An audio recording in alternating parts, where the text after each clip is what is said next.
1997년 3월 검찰 압수수색팀이 청와대 비서실 지하 보관소에서 발견한 문서철에는 이상한 점이 하나 있었습니다. 두께가 7cm나 되는 서류 뭉치였지만 그 안에서 정확히 13장의 페이지가 사라져 있었던 것입니다. 파란색 공문서 표지에는 기밀엔 도장이 찍혀 있었고 페이지 번호는 28에서 바로 42로 건너뛰었습니다.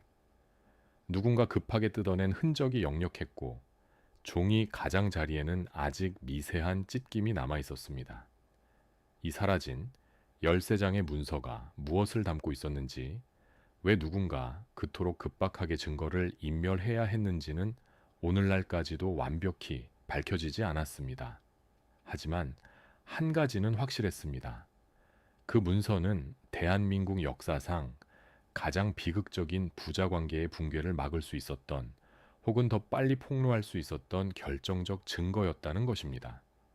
그로부터 정확히 4년 전인 1993년 2월 25일 김영삼은 청와대 계단을 올라가며 80%라는 경이적인 지지율을 등에 업고 있었습니다. 그는 단순한 대통령이 아니었습니다. 그는 군사 독재를 끝낸 첫 번째 민간인 대통령이었고 국민들은 그를 민주화의 아버지라 불렀습니다. 그의 첫 번째 약속은 명확했습니다. 부패와의 전쟁이었습니다. 취임 한 달 만에 그는 모든 고위 공직자들에게 재산을 공개하도록 명령했고 심지어 자신의 전임자들인 전두환과 노태우를 부패와 국가반역죄로 법정에 세웠습니다.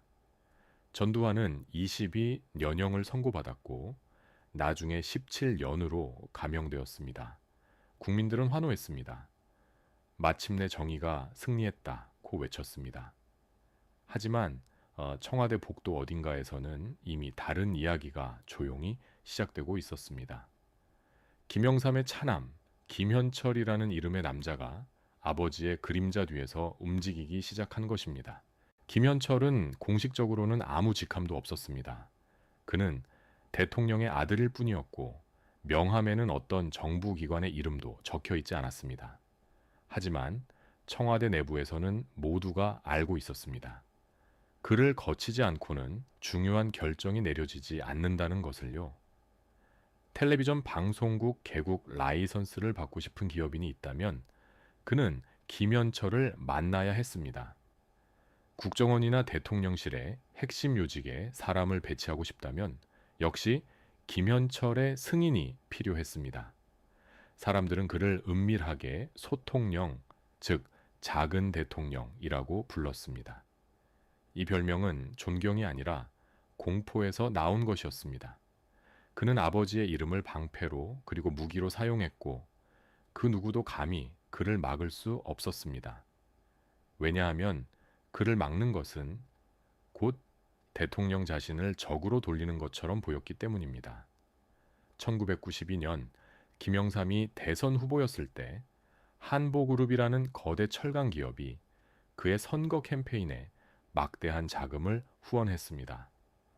얼마나 많은 돈이었는지 정확한 액수는 지금도 논쟁거리이지만 나중에 밝혀진 바에 따르면 김영삼 측은 법정 선거자금 한도의 3.5배를 초과해서 썼다고 합니다.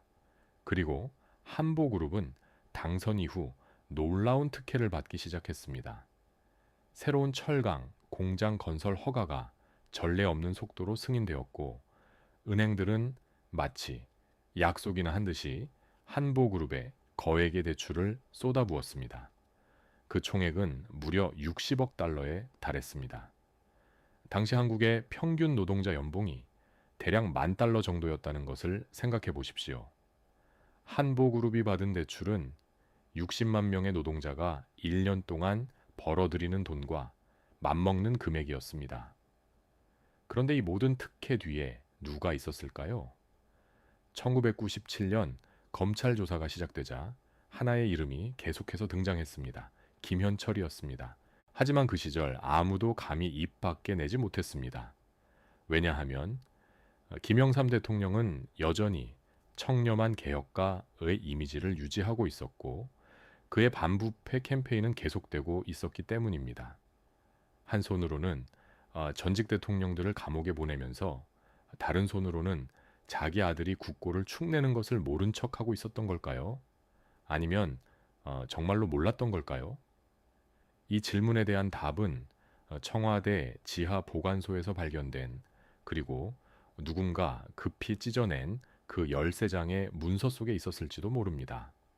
어쩌면 그 문서는 김영삼이 언제부터 알고 있었는지 그리고 왜 막지 않았는지를 증명하는 내용이었을 수도 있습니다. 혹은 반대로 그가 진짜로 아무것도 몰랐다는 것을 보여주는 증거였을 수도 있습니다. 우리는 결코 알 수 없을 것입니다.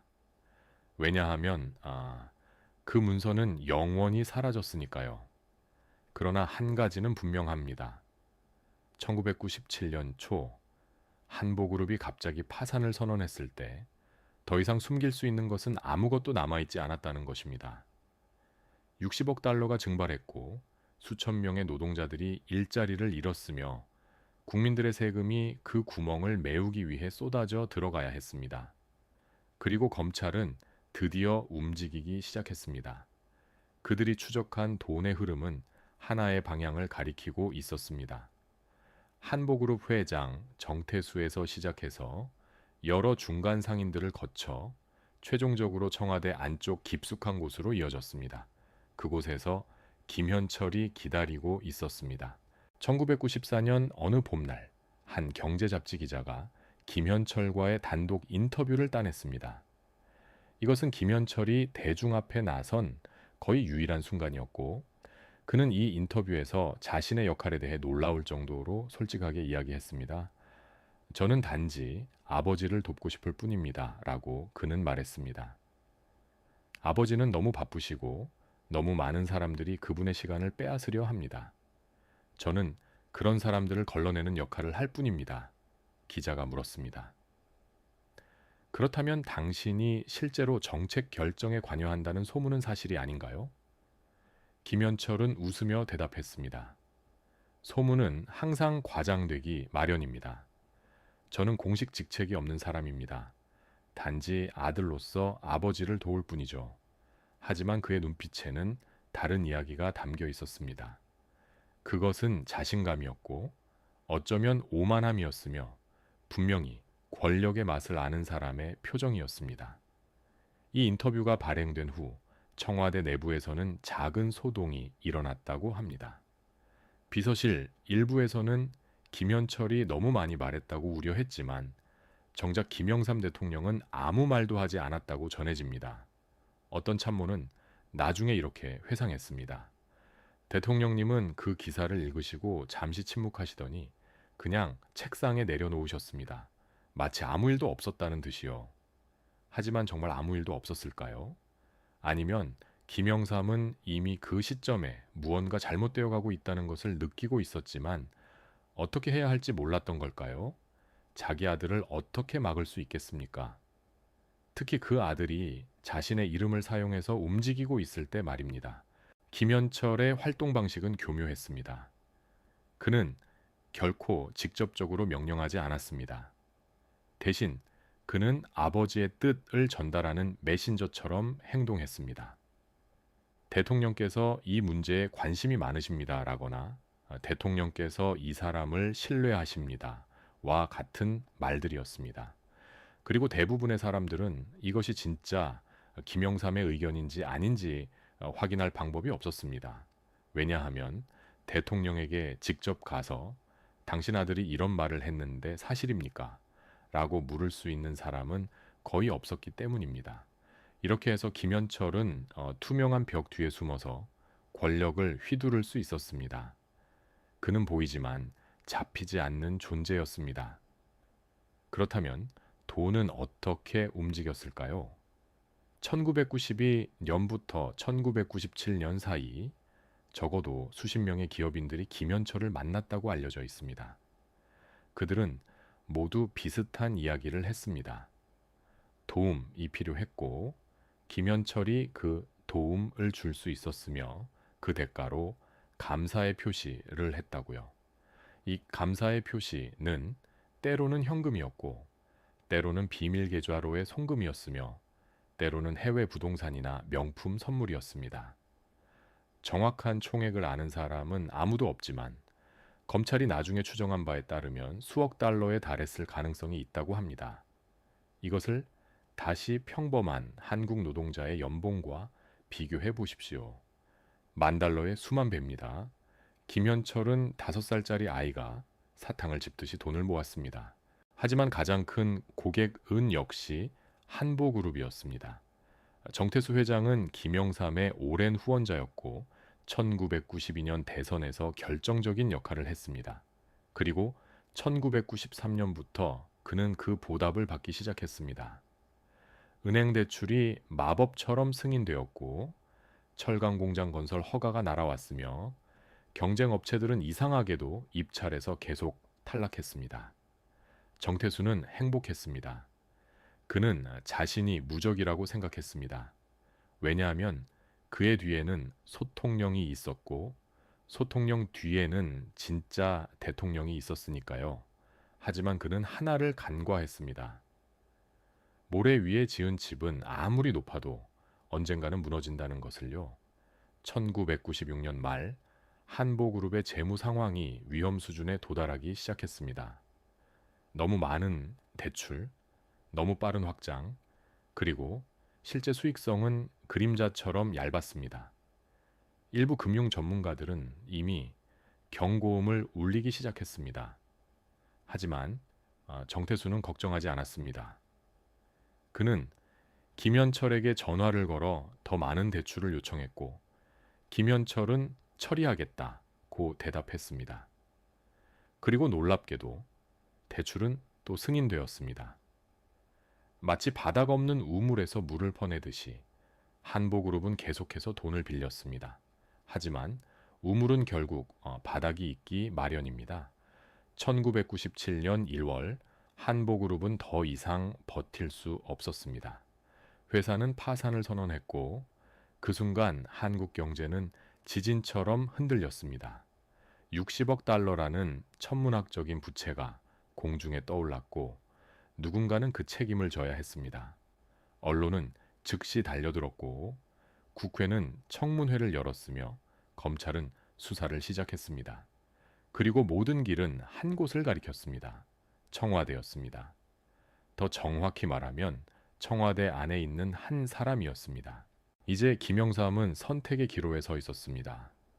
한쪽에는 자신의 아들이 있었고 다른 쪽에는 국가의 명예가 있었습니다. 한쪽에는 가족의 사랑이 있었고 다른 쪽에는 자신이 평생 외쳐온 정의가 있었습니다. 그는 전두환과 노태우를 감옥에 보낸 사람이었습니다. 그는 부패와의 전쟁을 선포한 사람이었습니다. 이제 그 전쟁의 칼날이 자기 가족을 향하고 있었습니다. 과연 그는 그 칼을 휘두를 수 있을까요? 청와대 복도에서는 이미 소문이 돌기 시작했습니다. 대통령이 밤마다 집무실에 혼자 남아있다는 것, 그의 얼굴이 날이 갈수록 수척해진다는 것, 그리고 그가 가족 식사 자리에 나타나지 않는다는 것입니다. 어떤 참모는 이렇게 말했습니다. 대통령님이 복도를 걸어가실 때 마치 100년 묵은 사람처럼 보였습니다. 또 다른 사람은 이렇게 증언했습니다. 그분은 이미 결정을 내리신 것 같았습니다. 하지만 그 결정을 실행에 옮기는 것이 너무나 고통스러워 보였습니다. 1997년 2월 어느 밤 청와대에 한 명의 방문객이 도착했습니다. 그는 정문이 아니라 뒷문을 통해 들어왔고 경호원들도 그의 얼굴을 보지 못하도록 모자를 깊이 눌렀었습니다. 공식 기록에는 이 방문이 남아있지 않습니다. 방명록에도 서명이 없고 CCTV 기록도 이상하게 그 시간대만 비어 있습니다. 하지만 그날 밤 청와대에 있었던 한 경호원은 나중에 은퇴 후 친구들에게 이런 이야기를 했다고 합니다. 한 남자가 대통령 집무실로 들어갔고 약 3시간 후에 나왔습니다. 그가 나올 때 그의 어깨는 축 처져 있었고 발걸음은 비틀거렸습니다. 마치 방금 사형 선고를 받은 사람처럼 보였습니다. 1997년 3월, 검찰은 김현철을 공식적으로 조사하기 시작했습니다. 그리고 놀랍게도 청와대는 수사를 막지 않았습니다. 오히려 김영삼은 검찰에게 법대로 하라고 지시했다고 전해집니다. 1997년 4월 11일 오전 9시 서울중앙지방법원 제3법정문이 열렸습니다. 방청석은 이미 만원이었고 복되는 들어가지 못한 100명이 넘는 사람들이 서 있었습니다.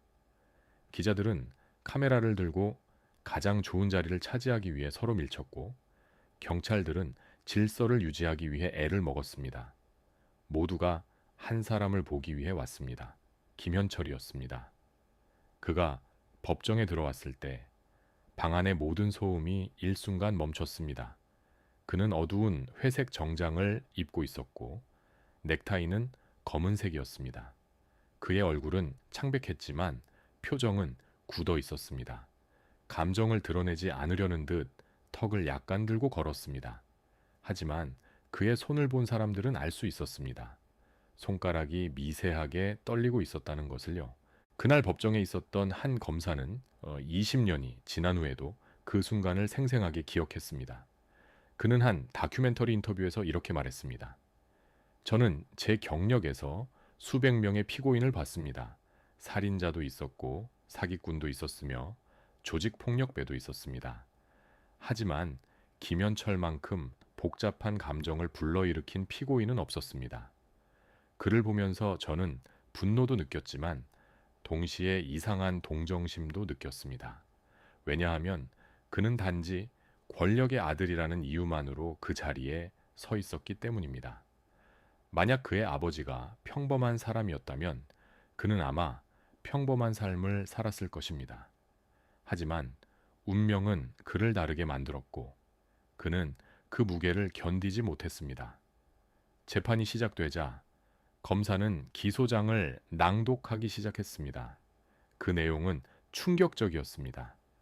김현철은 한복그룹의 회장 정태수로부터 뇌물을 받은 혐의, 텔레비전 방송국 개국 라이선스 취득을 도와준 대가로 금품을 수수한 혐의, 그리고 대통령실과 국정원의 주요 인사에 부당하게 영향력을 행사한 혐의로 기소되었습니다. 각 혐의마다 구체적인 날짜와 장소, 금액이 명시되어 있었습니다. 예를 들어 1995년 7월 12일 서울 강남구의 한 고급 레스토랑에서 정태수가 김현철에게 5억 원이 들어있는 가방을 건넸다는 것입니다. 1996년 3월 김현철이 한 방송사업객에 라이선스는 문제없다고 말하며 3억 원을 받았다는 것입니다. 이런 식으로 혐의는 수십 건에 달했고 총 금액은 공식적으로만 15억 원이 넘었습니다. 하지만 더 충격적인 것은 증인들의 증언이었습니다. 첫 번째 증인으로 나온 사람은 청와대 전직 비서관이었습니다. 그는 긴장한 목소리로 말했습니다. 김현철 씨는 자주 대통령 집무실 근처를 돌아다녔습니다.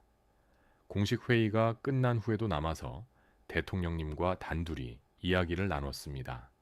우리는 그가 무슨 이야기를 하는지 들을 수 없었지만 그 후에 내려오는 지시들이 갑자기 바뀌는 경우가 많았습니다. 변호인이 물었습니다. 그것이 김현철 씨 때문이라는 증거가 있습니까? 증인은 잠시 망설이다가 대답했습니다. 직접적인 증거는 없습니다. 하지만 우리 모두 알고 있었습니다. 청와대 안에서는 공공연한 비밀이었습니다. 두 번째 증인은 한보그룹의 전직 재무이사였습니다. 그는 더 구체적이었습니다. 정태수 회장님은 저에게 김현철을 만나고 왔다고 여러 번 말씀하셨습니다. 그리고 그때마다 은행 대출이 승인되었습니다. 어느 날 제가 회장님께 물었습니다. 이렇게 계속 빌려도 괜찮습니까? 그러자 회장님은 웃으시며 이렇게 말씀하셨습니다. 걱정하지 마. 우리 뒤에는 청와대가 있어. 아무 일도 없을 거야. 하지만 결국 모든 일이 일어났습니다. 그는 말을 마치고 고개를 숙였습니다. 세 번째 증인은 가장 극적이었습니다. 그는 국정원 전직 요원이었고 신분 보호를 위해 모자이크 처리되어 나타났습니다. 그의 목소리는 변조되어 있었지만 말하는 내용은 명확했습니다. 김현철은 국정원 인사에도 관여했습니다. 특정 사람을 특정 자리에 앉히려고 했습니다. 우리는 이것이 대통령의 뜻인 줄 알았습니다. 나중에서야 그것이 김현철 개인의 요청이었다는 것을 알게 되었습니다. 그는 자신의 사람들을 심어 놓으려 했고 그들을 통해 정보를 얻으려 했습니다. 이것은 국가 안보에 심각한 위협이었습니다. 재판은 4개월 동안 계속되었습니다. 매번 새로운 증인이 나왔고 매번 새로운 증거가 제시되었습니다. 은행 거래 기록, 통화 내역, 심지어 김현철이 직접 쓴 메모까지 나왔습니다. 그 메모들 중 하나에는 이런 문장이 적혀 있었습니다. 정태수 5억 7월, 오케이. 검사는 이것을 뇌물수수의 증거라고 주장했습니다. 변호인은 단순한 메모일 뿐이며 문맥 없이는 아무것도 증명하지 못한다고 반박했습니다. 하지만 배심원들의 얼굴을 보면 누가 그들을 설득했는지 알 수 있었습니다. 그리고 마침내 판결의 날이 왔습니다. 1997년 8월 19일 재판장이 판결문을 읽기 시작했습니다. 피고인 김현철에게 징역 3년을 선고한다. 방청석에서 탄식 소리가 터져 나왔습니다. 기자들은 미친 듯이 받아 적었습니다. 김현철은 눈을 감았습니다. 재판장이 계속 말했습니다. 피고인은 공직에 있지도 않으면서 대통령의 아들이라는 지위를 이용해 국가 정책에 부당하게 개입했습니다. 이는 민주주의의 근간을 흔드는 행위입니다. 또한 뇌물을 수수하고 영향력을 남용하여 수많은 국민에게 피해를 입혔습니다. 이에 법은 엄중하게 대처해야 합니다. 김현철은 일어서서 고개를 숙였습니다. 수갑이 그의 손목에 채워졌습니다. 그는 법정 밖으로 끌려나가며 단 한 번 뒤를 돌아보았습니다. 그곳에는 아무도 없었습니다. 그의 가족은 오지 않았습니다. 하지만 이 재판이 벌어지는 동안 서울 거리에서는 다른 종류의 이야기들이 퍼지고 있었습니다. 이것들은 법정 기록에 남지 않는 이야기들이었지만 많은 사람들의 마음속에는 깊이 새겨졌습니다. 한국 사람들은 오래된 미신을 믿습니다. 특히 권력과 관련된 미신들을요. 그리고 김영삼과 김현철의 이야기는 그런 미신들의 완벽한 예시처럼 보였습니다. 1997년 여름 한 유명한 무당이 텔레비전 인터뷰에서 이런 말을 했습니다. 청와대에는 저주가 있습니다. 권력의 저주입니다. 그곳에 들어가는 사람은 누구나 대가를 치릅니다. 때로는 자신이 가장 사랑하는 사람이 그 대가가 됩니다. 진행자가 물었습니다. 그렇다면 김영삼 대통령의 경우는 어떻습니까? 무당은 잠시 침묵하다가 대답했습니다. 그분은 너무 높이 올라가려 했습니다. 군사 독재를 끝냈고 전직 대통령들을 감옥에 보냈습니다. 하지만 하늘은 그런 오만함을 용납하지 않습니다. 그래서 하늘은 그분의 가장 소중한 것을 가져갔습니다. 아들을요? 김현철이 수감된 후 김영삼 대통령은 매일 밤 악몽을 꾸었다고 합니다. 이것은 그의 가까운 참모 한 명이 은퇴 후 조심스럽게 밝힌 내용입니다. 대통령님은 잠을 제대로 주무시지 못했습니다. 한밤중에 비명을 지르시는 소리가 들렸다고 경호원들이 말했습니다. 어느 날 아침 일찍 제가 보고를 드리러 갔을 때 대통령님의 얼굴이 완전히 창백했습니다. 제가 걱정스러워 여쭤보자 대통령님은 이렇게 말씀하셨습니다. 꿈에서 현철이가 나를 찾아왔어. 그 아이가 울고 있었어. 하지만 나는 그 아이에게 다가갈 수가 없었어. 마치 투명한 벽이 우리 사이에 있는 것 같았어. 저는 무슨 말을 해야 할지 몰랐습니다. 1997년 10월 15일 청와대 주치의 이 박사는 긴급 호출을 받았습니다. 새벽 3시였습니다. 전화를 받자마자 그는 무언가 심각한 일이 벌어졌다는 것을 알 수 있었습니다. 대통령님께서 쓰러지셨습니다. 빨리 오십시오. 이 박사는 옷을 주섬주섬 입고 차를 몰아 청와대로 달려갔습니다. 경호원들이 문을 열어주었고 그는 대통령 침실로 안내되었습니다. 김영삼은 침대에 누워 있었습니다. 그의 얼굴은 회색빛이었고 숨소리는 얕았습니다. 영부인은 침대 옆에 앉아 그의 손을 잡고 있었습니다. 그녀의 눈은 붉게 충혈되어 있었습니다. 이 박사는 재빨리 청진기를 꺼내 대통령의 심장 소리를 들었습니다. 맥박은 불규칙했지만 위험한 수준은 아니었습니다. 그는 혈압을 재고 천을 확인했습니다. 그리고 조심스럽게 물었습니다. 무슨 일이 있으셨습니까? 영부인이 떨리는 목소리로 대답했습니다. 한밤중에 갑자기 비명을 지르시더니 침대에서 떨어지셨어요. 제가 깨워보려 했지만 의식이 없으셨습니다. 그래서 전화를 했습니다. 이 박사는 고개를 끄덕이고 대통령의 눈꺼풀을 들어 올려 동공 반응을 확인했습니다. 정상이었습니다. 그는 안도의 한숨을 쉬었습니다. 큰 문제는 아닌 것 같습니다. 극도의 스트레스로 인한 실신입니다. 하지만 정확한 검사를 위해 병원으로 모셔가는 것이 좋겠습니다. 하지만 김영삼은 눈을 뜨며 고개를 저었습니다. 아니, 병원은 안 돼. 그의 목소리는 거의 속삭임에 가까웠습니다. 언론이 알게 되면 김영삼은 말을 잇지 못하고 기침을 했습니다. 이 박사는 망설였지만 결국 고개를 끄덕였습니다. 그는 이해했습니다. 대통령이 쓰러졌다는 소식이 퍼지면 이미 바닥을 치고 있는 지지율은 더 떨어질 것이고 정부는 완전히 마비될 것입니다. 알겠습니다. 하지만 최소한 이틀은 완전히 쉬셔야 합니다. 모든 일정을 취소하십시오. 하지만 김영삼은 이틀을 쉬지 못했습니다.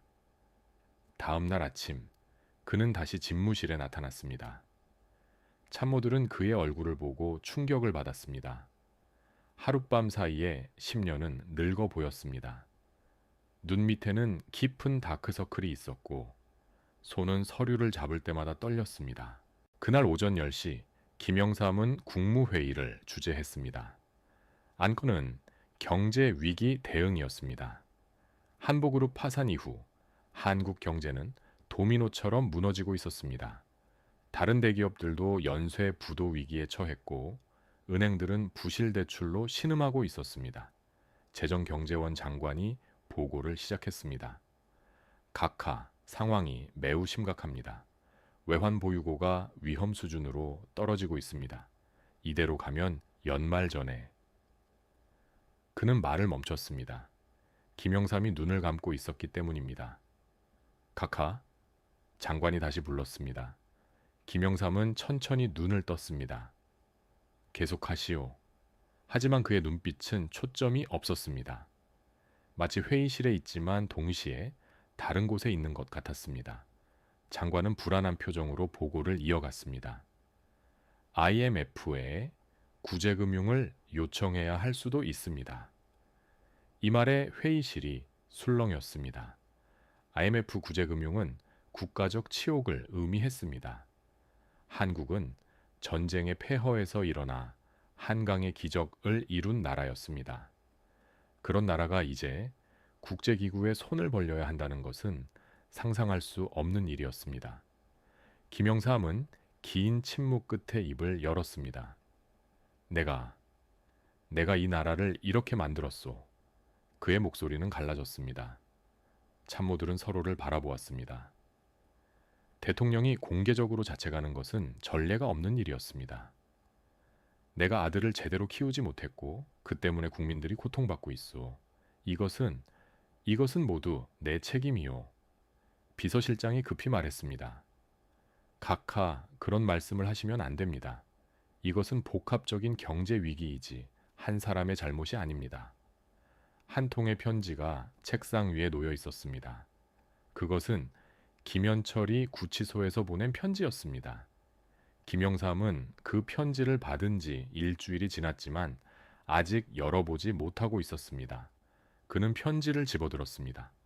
봉투는 가벼웠습니다. 아마 한두 장 정도일 것입니다. 그는 천천히 봉투를 뜯었습니다. 편지는 짧았습니다. 김현철의 송을 씨는 떨려 있었습니다. 아베오지께 저는 아버지께 드릴 말씀이 많습니다. 하지만 어디서부터 시작해야 할지 모르겠습니다. 미안하다는 말로는 부족하다는 것을 압니다. 용서를 구할 자격도 없다는 것을 압니다. 저는 아버지께서 평생 쌓아오신 모든 것을 무너뜨렸습니다. 저는 아버지의 이름을 더럽혔습니다. 저는 아버지의 아들이 될 자격이 없습니다. 하지만 한 가지만은 믿어주십시오. 저는 처음에는 정말로 아버지를 돕고 싶었습니다. 아버지께서 너무 바쁘시고 너무 많은 사람들이 아버지를 괴롭히는 것을 보았습니다. 저는 그런 사람들을 막고 싶었습니다. 하지만 어느 순간부터 모든 것이 잘못되기 시작했습니다. 권력이라는 것이 얼마나 달콤한지 그리고 얼마나 위험한지 저는 몰랐습니다. 이제 저는 이 차가운 방에 앉아서 매일 밤 생각합니다. 만약 시간을 되돌릴 수 있다면 저는 모든 것을 다르게 했을 것입니다. 하지만 시간은 되돌릴 수 없습니다. 저는 제가 저지른 일에 대가를 치르고 있습니다. 그리고 그것은 마땅합니다. 아버지, 저 때문에 고통받지 마십시오. 아버지는 옳은 일을 하셨습니다. 저를 법에 넘기신 것은 용기 있는 결정이었습니다. 저는 아버지를 원망하지 않습니다. 오히려 존경합니다. 아버지는 가족보다 국가를 선택하셨습니다. 그것이 진정한 지도자입니다. 언젠가 아주 먼 훗날 제가 이곳에서 나올 수 있다면 저는 아버지께 직접 무릎을 꿇고 용서를 빌고 싶습니다. 하지만 그때까지 아버지께서 건강하실지 모르겠습니다. 그래서 이 편지를 씁니다. 아버지, 사랑합니다. 그리고 정말로 미안합니다. 아들 현철 올림. 김영삼은 편지를 읽고 또 읽었습니다. 그의 손은 떨렸고 눈에서는 눈물이 흘러내렸습니다. 그는 소리내어 울지 않으려 애썼지만 결국 참을 수 없었습니다. 그는 책상에 얼굴을 묻고 흐느꼈습니다. 60년을 살아온 남자가, 한 나라의 대통령이, 군사 독재와 싸워 이긴 투사가 이제 한 명의 아버지로서 울고 있었습니다. 1997년 11월 한국은 공식적으로 IMF에 구제금융을 요청했습니다. 580억 달러라는 사상 최대 규모의 구제금융이었습니다. 이 소식이 발표되자 전국이 충격에 빠졌습니다. 텔레비전에서는 울면서 금 반지를 기부하는 시민들의 모습이 반경되었습니다.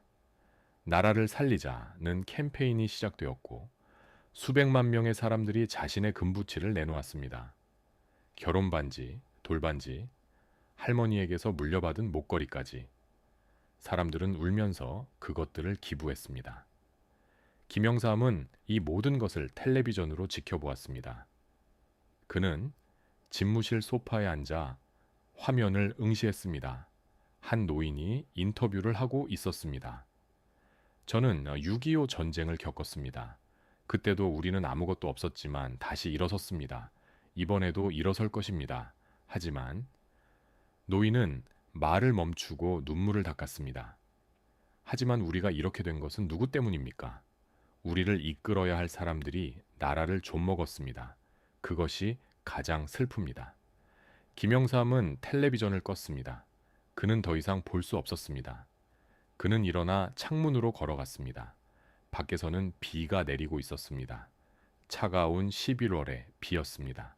그는 유리창에 이마를 대고 눈을 감았습니다.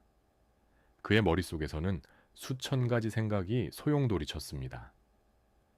만약 내가 다르게 했더라면, 만약 내가 현철이를 더 엄하게 키웠더라면, 만약 내가 청와대에 들어오지 않았더라면, 그날 저녁 김영삼은 긴급 대국민 담화를 발표했습니다. 오후 8시 전국의 텔레비전에서 대통령 담화가 생중계되었습니다. 김영삼은 집무실 책상 앞에 앉았습니다. 카메라가 그를 비췄습니다. 시청자들은 그의 모습을 보고 놀랐습니다. 4년 전 취임식 때의 그 활기찬 모습은 어디에도 없었습니다. 지금 화면에 비친 사람은 늙고 지친 노인이었습니다. 김영삼은 원고를 보지 않고 말하기 시작했습니다. 국민 여러분, 오늘 저는 대통령으로서가 아니라 한 명의 아버지로서 그리고 한 명의 죄인으로서 여러분 앞에 섰습니다.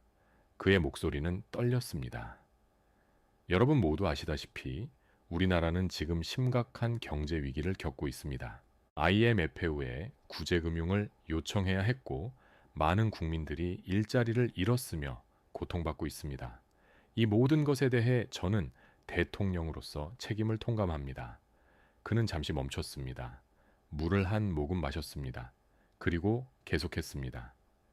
하지만 저는 또한 한 명의 아버지로서 여러분께 사죄해야 합니다.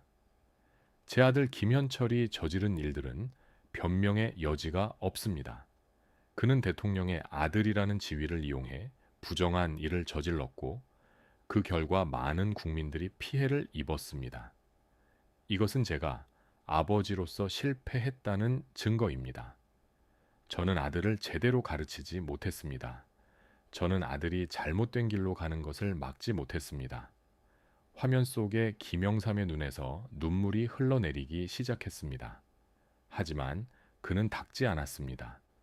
저는 평생 정의를 외쳤습니다. 부패와 싸우겠다고 약속했습니다. 그래서 전직 대통령들도 법정에 세웠습니다. 하지만 정작 제 아들이 부패의 중심에 있었습니다. 이것은 저에게 가장 큰 아이러니이자 가장 큰 고통입니다. 저는 제 아들을 법에 넘겼습니다. 어떤 사람들은 이것을 용기라고 말하지만 저는 그렇게 생각하지 않습니다. 이것은 단지 제가 해야 할 일을 한 것뿐입니다. 하지만 그 과정에서 저는 한 명의 아버지로서 죽었습니다. 그의 목소리가 완전히 갈라졌습니다. 국민 여러분, 저는 여러분께 용서를 구하지 않겠습니다. 왜냐하면 저는 용서받을 자격이 없기 때문입니다. 저는 단지 여러분께 약속드립니다. 제 남은 임기 동안 저는 이 나라를 다시 일으켜 세우기 위해 모든 것을 다하겠습니다. 그것이 제가 할 수 있는 유일한 속죄입니다. 감사합니다. 1998년 2월 25일 김영삼의 임기가 끝났습니다. 그는 청와대를 떠나며 뒤를 돌아보지 않았습니다. 기자들이 소감을 물었지만 그는 아무 대답도 하지 않았습니다. 그의 얼굴은 돌처럼 굳어 있었습니다. 그는 채 올라탔고 차는 청와대 정문을 빠져나갔습니다. 그렇게 5년간의 대통령 생활이 끝났습니다. 2000년 8월 김현철은 특별 사면으로 석방되었습니다. 그는 3연형을 선고받았지만 실제로는 3년도 채우지 못하고 나왔습니다. 이것은 새로 당선된 김대중 대통령의 결정이었습니다. 김대중은 국민 화합을 명분으로 여러 정치범들을 사면했고 그 명단에 김현철도 포함되어 있었습니다. 김현철이 구치소 문을 나섰을 때 그곳에는 수십 명의 기자들이 기다리고 있었습니다. 카메라 플래시가 터졌고 마이크가 그의 얼굴 앞으로 쏟아졌습니다. 석방된 소감이 어떻습니까? 아버지를 만날 계획이 있습니까? 국민들에게 할 말이 있습니까? 김현철은 모든 질문을 무시하고 걸었습니다. 그는 성을라스를 쓰고 있었고 입은 굳게 다물어져 있었습니다. 대기하고 있던 채 올라타자 차는 빠르게 사라졌습니다. 그날 저녁 김현철은 아버지의 집을 찾아갔습니다. 김영삼은 퇴임 후 서울 동작구의 한 조용한 주택에서 살고 있었습니다. 김현철은 대문 앞에 서서 한참을 망설였습니다.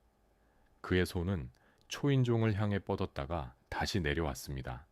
여러 번 반복했습니다. 마침내 그는 용기를 내어 초인종을 눌렀습니다. 문이 열렸습니다. 하지만 나온 사람은 김영삼이 아니라 영부인이었습니다. 그녀는 김현철을 보자 표정이 굳었습니다. 긴 침묵이 흘렀습니다. 김현철이 먼저 입을 열었습니다. 어머니, 아버지를 뵙고 싶습니다. 영부인은 고개를 저었습니다. 아버지는 지금 안 계신다. 김현철은 알고 있었습니다. 그것이 거짓말이라는 것을요.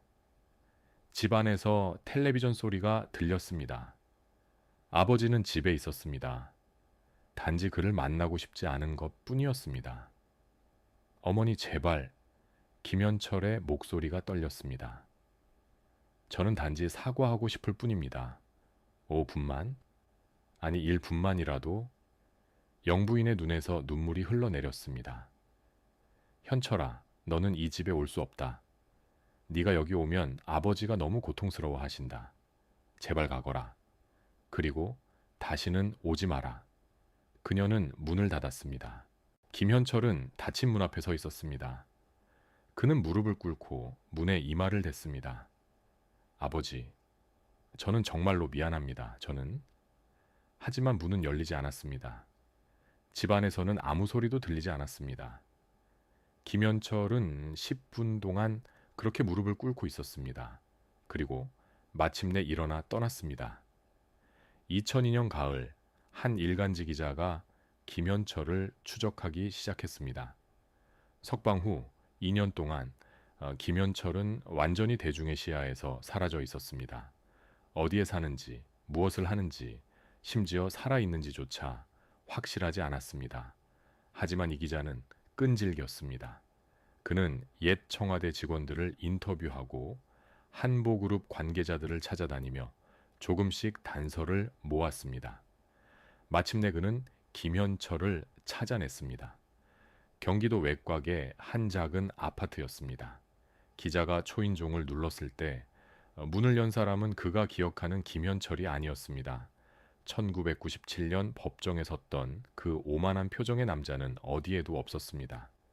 대신 그곳에는 마른 체구에 흰 머리가 섞인 40대 초반이지만 60대처럼 보이는 남자가 서 있었습니다. 김현철 씨이십니까? 기자가 물었습니다.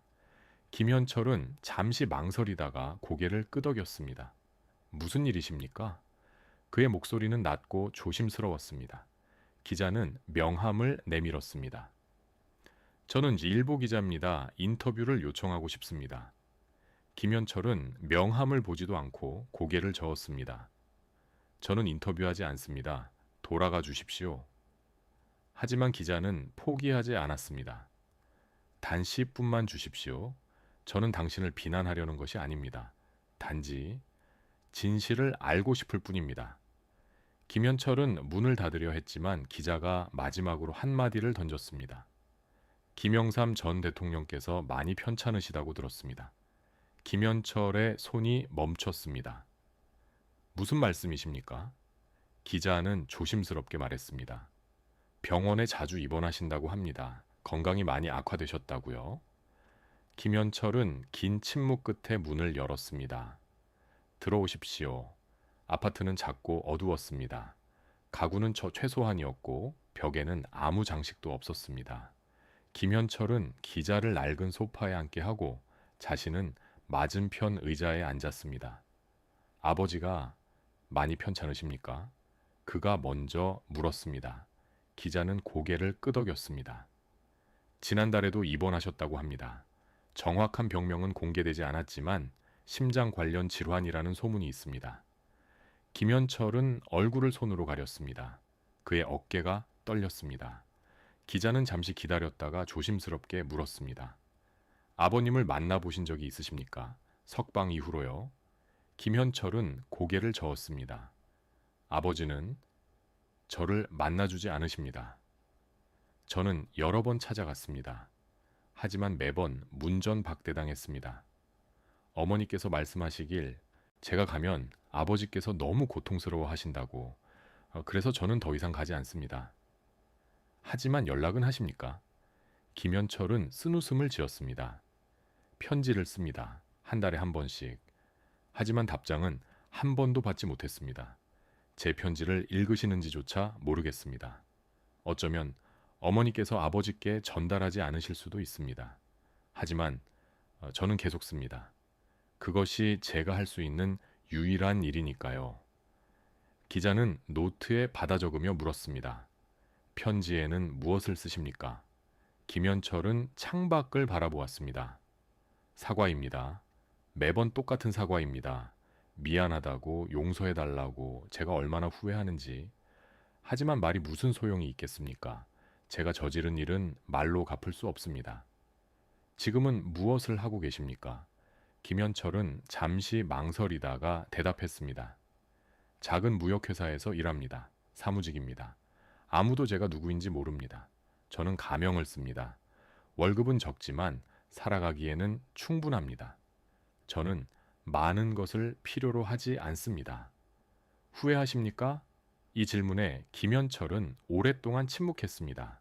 그의 눈에서 눈물이 흘러내렸습니다. 매일 후회합니다. 매 순간 후회합니다. 제가 만약 다시 태어난다면 저는 절대로 권력 근처에 가지 않을 것입니다. 저는 평범한 사람으로 살 것입니다. 하지만 다시 태어날 수는 없습니다. 저는 이 삶을 살아야 합니다. 제가 망친 이 삶을요. 기자는 마지막 질문을 던졌습니다. 아버님께 하고 싶은 말씀이 있으십니까? 김현철은 카메라를 똑바로 바라보았습니다. 기자는 카메라를 가져오지 않았지만 김현철은 마치 아버지가 이 인터뷰를 볼 것처럼 말했습니다. 아버지, 저는 아버지의 아들이 될 자격이 없습니다. 저는 아버지께서 평생 쌓아오신 모든 것을 무너뜨렸습니다. 하지만 한 가지만은 알아주십시오. 저는 아버지를 사랑합니다. 그리고 제가 저지른 일로 아버지께서 고통받으시는 것이 저에게는 가장 큰 벌입니다. 감옥에 있을 때보다 지금이 더 고통스럽습니다. 왜냐하면 저는 자유롭지만 아버지를 볼 수 없기 때문입니다. 인터뷰가 끝나고 기자가 떠날 때 김현철은 문 앞에서 그를 붙잡았습니다. 기사를 쓰신다면 한 가지만 부탁드립니다. 아버지께서 저를 용서하셨다는 식으로 쓰지 마십시오. 아버지는 저를 용서하지 않으셨습니다. 그리고 그것이 맞습니다. 저는 용서받아서는 안 됩니다. 2015년 11월 22일 김영삼이 세상을 떠났습니다. 향년 88세였습니다. 사인은 심장마비였지만 많은 사람들은 그가 진짜로 죽은 것은 마음이었다고 말했습니다. 그의 마음은 이미 오래전에 아들을 법정에 세웠던 그날 죽었다고요. 부고 소식이 전해지자 전국에서 조문객들이 몰려들었습니다. 그는 여전히 민주화의 아버지였고 군사 독재를 끝낸 영웅이었습니다. 그의 실패와 비극에도 불구하고 사람들은 그가 한국 역사에서 중요한 역할을 했다는 것을 인정했습니다. 빈소는 서울대학교 병원에 마련되었고 사흘 동안 수만 명이 찾아왔습니다. 하지만 한 사람만은 빈소에 나타나지 않았습니다. 김현철이었습니다. 장례식 전날 밤 한 기자가 김현철의 아파트를 찾아갔습니다. 문을 두드렸지만 대답이 없었습니다. 기자는 관리 사무소에 연락했고 관리인이 와서 문을 열었습니다. 아파트는 비어 있었습니다. 김현철은 사라졌습니다. 장례식 당일 수천 명의 조문객들이 모였습니다. 전직 대통령들도 왔고 정치인들도 왔으며 평범한 시민들도 왔습니다. 영부인은 검은 상복을 입고 관 옆에 앉아 있었습니다. 그녀의 얼굴은 눈물로 얼룩져 있었지만 표정은 굳어 있었습니다. 누군가 조심스럽게 물었습니다. 현철 씨는 어디 계십니까? 영부인은 고개를 저었습니다. 모릅니다. 그리고 알고 싶지도 않습니다. 하지만 장례 행렬이 국립묘지로 향할 때 이상한 일이 일어났습니다. 행렬이 한강대교를 지날 때 다리 난간에 한 남자가 서 있었습니다. 그는 검은 옷을 입고 있었고 고개를 숙이고 있었습니다. 행렬이 지나가자 그는 깊이 절을 했습니다. 한 번, 두 번, 세 번. 그리고 그는 사라졌습니다. 경호원 한 명이 그 남자를 알아봤습니다. 저 사람 김현철 아닙니까? 하지만 확인할 수는 없었습니다. 행렬은 멈출 수 없었고 그 남자는 이미 사라진 후였습니다. 김영삼은 국립묘지에 안장되었습니다. 묘비에는 이렇게 새겨졌습니다. 대한민국 제14대 대통령 김영삼, 민주화의 횃불을 든 사람. 간단하지만 강력한 문구였습니다. 하지만 그 묘비는 그의 가장 큰 고통에 대해서는 아무것도 말하지 않았습니다. 아들에 대한 고통, 가족에 대한 고통, 선택에 대한 고통에 대해서요. 장례식이 끝난 후 영부인은 집으로 돌아왔습니다. 텅 빈 집은 너무나 조용했습니다. 그녀는 남편의 서재로 들어갔습니다. 책상 위에는 정리되지 않은 서류들이 쌓여 있었습니다. 그녀는 서랍을 열었습니다. 그리고 그곳에서 무언가를 발견했습니다. 편지 뭉치였습니다. 수십 통의 편지들이 고무줄로 묶여 있었습니다. 모두 김현철이 보낸 것이었습니다. 영부인은 그 편지들을 본 적이 없었습니다. 김영삼은 그것들을 숨겨두고 있었던 것입니다. 그녀는 떨리는 손으로 첫 번째 편지를 열었습니다. 아베오지께 저는 오늘도 아버지를 그리워합니다. 그녀는 편지를 읽으며 울었습니다. 모든 편지는 똑같은 내용이었습니다. 사과, 후회, 그리움. 김현철은 2년 동안 매달 편지를 보냈고 김영삼은 그 편지들을 모두 읽었지만 단 한 번도 답장하지 않았습니다. 마지막 편지는 김영삼이 세상을 떠나기 일주일 전에 도착한 것이었습니다. 영부인은 그것을 열었습니다. 아버지께 저는 곧 아버지를 뵐 수 없게 될 것 같습니다. 아버지께서 많이 편찮으시다는 소식을 들었습니다. 저는 병원에 찾아가고 싶지만 그것이 아버지를 더 고통스럽게 할까 봐 두렵습니다.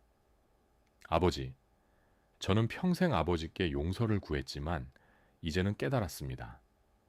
제가 구해야 할 것은 용서가 아니라는 것을요. 저는 단지 아버지께서 평안하시기를 바랍니다. 저 때문에 더 이상 고통받지 않으시기를 바랍니다. 만약 제가 다시 태어난다면 저는 아버지의 자랑스러운 아들이 되고 싶습니다. 하지만 이번 생에서는 그러지 못했습니다. 그것이 제 가장 큰 후회입니다. 아버지, 사랑합니다. 그리고 안녕히 계십시오. 아들 현철. 영부인은 편지를 가슴에 안고 울었습니다. 그녀는 이제 이해했습니다. 김영삼이 왜 이 편지들을 숨겨두었는지를요. 그는 아들을 용서하고 싶었지만 그렇게 할 수 없었습니다. 왜냐하면 용서는 곧 자신이 평생 지켜온 원칙을 배신하는 것처럼 느껴졌기 때문입니다. 그래서 그는 편지를 읽고 서랍에 넣고 혼자 고통받았습니다. 2016년 봄 한 다큐멘터리 제작팀이 김현철을 찾기 위한 프로젝트를 시작했습니다. 그들은 1년 동안 전국을 수색했습니다. 작은 마을들을 돌아다니며 가명을 쓰는 40대 남자들을 추적했습니다. 하지만 김현철은 마치 유령처럼 사라져 있었습니다. 그러던 어느 날 제작팀은 간권도의 한 작은 사찰에서 단서를 얻었습니다. 주지스님이 말했습니다. 1년 전쯤 한 남자가 이곳에 왔습니다. 머리를 깎고 승려가 되고 싶다고 했습니다. 저는 그의 눈을 보고 알 수 있었습니다. 그는 큰 죄를 짓고 속죄하고 싶어 하는 사람이었습니다. 제작팀이 물었습니다. 그 사람이 지금도 여기 있습니까? 스님은 고개를 저었습니다. 아닙니다. 그는 석 달 동안 여기 있다가 떠났습니다. 어디로 갔는지는 모릅니다. 그 사람의 이름이 무엇이었습니까?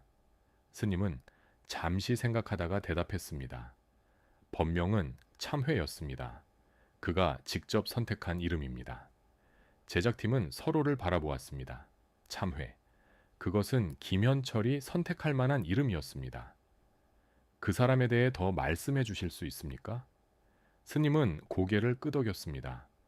그는 매일 새벽 3시에 일어나 예불을 드렸습니다. 가장 힘든 일을 자원해서 했습니다. 화장실 청소, 밭일, 장작 패기. 그는 한마디도 불평하지 않았습니다. 밤에는 혼자 법당에 남아 절을 했습니다. 100번, 200번, 때로는 1000번까지. 그의 이마에는 항상 멍이 들어 있었습니다. 그는 왜 떠났습니까? 스님은 슬픈 표정을 지었습니다. 어느 날 그가 저를 찾아왔습니다. 그리고 말했습니다. 스님, 저는 여기서 평화를 찾을 수 없습니다. 제가 저지른 일은 절로 속죄할 수 있는 것이 아닙니다. 저는 다른 방법을 찾아야 합니다. 저는 그를 붙잡으려 했지만 그는 이미 결심한 것 같았습니다. 그는 절을 하고 떠났습니다. 제작팀은 다시 수색을 시작했습니다. 그들은 전국의 봉사단체, 자선기관, 무료 급식소를 돌아다녔습니다. 그리고 마침내 부산의 한 노숙자 쉼터에서 그를 찾았습니다. 김현철은 그곳에서 자원봉사자로 일하고 있었습니다. 그는 머리를 짧게 깎았고 낡은 작업복을 입고 있었습니다. 제작팀이 그에게 다가갔을 때 그는 놀라지 않았습니다. 마치 언젠가는 이런 날이 올 것을 알고 있었다는 듯이요. 김현철 씨이십니까? 감독이 물었습니다.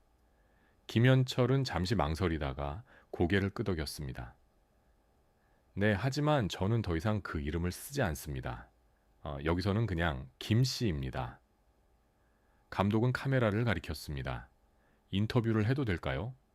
김현철은 고개를 저었습니다. 저는 카메라 앞에 설 수 없습니다. 하지만 이야기는 해드릴 수 있습니다. 카메라 없이요.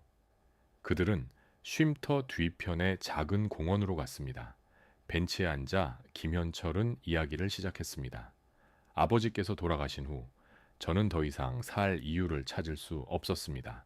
저는 한강 다리에 섰습니다. 뛰어내리려고요. 하지만 그때 깨달았습니다. 죽는 것은 쉬운 일이라는 것을요. 진짜 어려운 것은 살면서 속죄하는 것입니다. 그래서 이곳에 오셨습니까? 김현철은 고개를 끄덕였습니다. 저는 제가 망친 사람들을 도울 수 없습니다. 한보그룹 때문에 일자리를 잃은 사람들, IMF 때문에 고통받은 사람들, 그들에게 저는 아무것도 해줄 수 없습니다. 하지만 다른 고통받는 사람들은 도울 수 있습니다. 그것이 제가 할 수 있는 유일한 속죄입니다. 아버님을 그리워하십니까? 이 질문에 김현철의 눈에서 눈물이 흘러내렸습니다. 매일 그리워합니다. 매 순간 그리워합니다. 저는 아버지께 마지막 인사도 드리지 못했습니다. 장례식에도 가지 못했습니다. 왜냐하면 저는 그럴 자격이 없었으니까요. 하지만 저는 매일 밤 아버지께 기도합니다. 아버지께서 평안하시기를 그리고 저를 용서해 주시기를 바라며. 아버님께서 용서하셨다고 생각하십니까? 김현철은 오랫동안 침묵했습니다. 그리고 조용히 대답했습니다. 모르겠습니다. 어쩌면 용서하셨을 수도 있고 어쩌면 아니실 수도 있습니다. 하지만 그것은 중요하지 않습니다. 중요한 것은 제가 용서받을 자격이 있는 사람이 되는 것입니다. 그리고 그것은 평생이 걸릴 것입니다.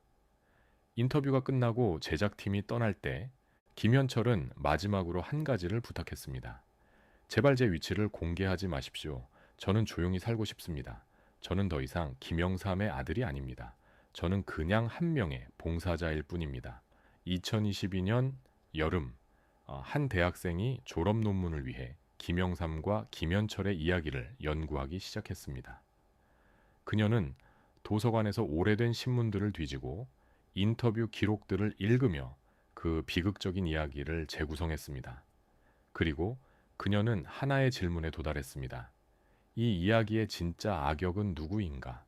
김현철인가? 그는 분명히 잘못을 저질렀습니다. 권력을 남용했고 뇌물을 받았으며 국가에 막대한 피해를 입혔습니다. 하지만 그는 또한 희생자이기도 했습니다. 그는 권력의 아들로 태어났고 그 무게를 견디지 못했습니다. 그리고 이제 그는 평생 속죄하며 살고 있습니다. 김영삼인가? 그는 자신의 아들을 법에 넘겼습니다. 어떤 사람들은 이것을 용기라고 하고 어떤 사람들은 냉혹함이라고 합니다. 하지만 그 또한 아버지였습니다. 그는 자신의 선택으로 평생 고통받았고 결국 그 고통 속에서 세상을 떠났습니다. 아니면 진짜 악역은 권력 자체일까요? 권력은 사람을 변화시킵니다. 선한 사람도 악하게 만들고 가족도 적으로 만듭니다. 김영삼과 김현철은 모두 권력의 희생자였을지도 모릅니다. 하지만 이 모든 질문에 대한 답은 아무도 모릅니다. 우리가 아는 것은 단 하나뿐입니다. 이것은 권력과 가족, 정의와 사랑, 원칙과 감정 사이의 영원한 갈등을 보여주는 이야기라는 것입니다. 그리고 그 갈등에서는 아무도 승자가 될 수 없습니다. 모든 사람이 상처받고 모든 사람이 고통받을 뿐입니다. 김영삼과 김현철의 이야기는 끝났지만 그들의 고통은 계속됩니다. 한 사람은 땅 밑에서, 다른 한 사람은 살아서, 그리고 언젠가 아주 먼 훗날 그들이 다시 만날 수 있을까요? 용서와 화해의 그날이 올 수 있을까요? 아무도 모릅니다. 하지만 우리는 희망할 수 있습니다. 피는 물보다 진하고 사랑은 분노보다 강하다고 믿으며